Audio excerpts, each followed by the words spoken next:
தளபதி விஜய் அவர்கள் பார்த்தீங்கன்னா, தமிழக வெற்றிக் கழகம் அப்படின்ற அரசியல் கட்சிய கடந்த ஆண்டு துவங்கிய நிலையில வர 2026ஆம் ஆண்டு சட்டமன்ற தேர்தல்ல போட்டியிடுவதாக அறிவிச்சிருக்காரு. இந்த நிலையில விஜய் சாருடைய அரசியல் குறித்து பல்வேறு அரசியல் கட்சி தலைவர்கள் மற்றும் திரையுலக பிரபலங்களுமே கருத்து தெரிவித்திருந்தாங்க. இதனடுத்து பார்த்தீங்கன்னா, தளபதி விஜய் அவர்கள் முழுவதுமாக சினிமாவை விட்டு விலகப் போவதாக அவருடைய அரசியல் அறிவிப்பிலேயே குறிப்பிட்டிருந்தாரு.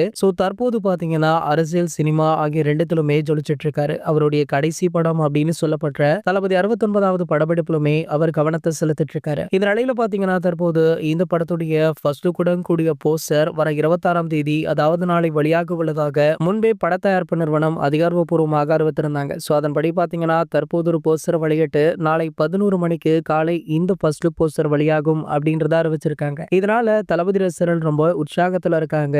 நாளைக்கு 11 மணி எப்போதுடா ஆகும் அப்படின்னு மரண வெயிட்டிங்களும் இருக்காங்க. படத்துடைய லுக் ஒரு பக்கம், இன்னொரு பக்கம் பாத்தீங்கன்னா படத்துடைய டைட்டில் தளபதி விஜய் அவர்களுடைய முதல் படமான நாளைய தீர்ப்பு டைட்டில் தான் வச்சிருக்காங்க அப்படின்ற ஒரு டாக் போயிட்டு இருக்கு. அப்படி அதே டைட்டில் வச்சா கண்டிப்பாக மரணமா சாகறக்கும் அப்படின்னு ரசிகர்களுடைய விருப்பமுமே கூட. இது போன்ற தளபதியை பற்றி வெளியாகிற அனைத்து செய்திகளுமே நீங்கள் உடனே தெரிஞ்சுக்க நம்மளுடைய தளபதி 360 அப்படின்ற நம்ம சேனலை சப்ஸ்கிரைப் பண்ணிக்கோங்க.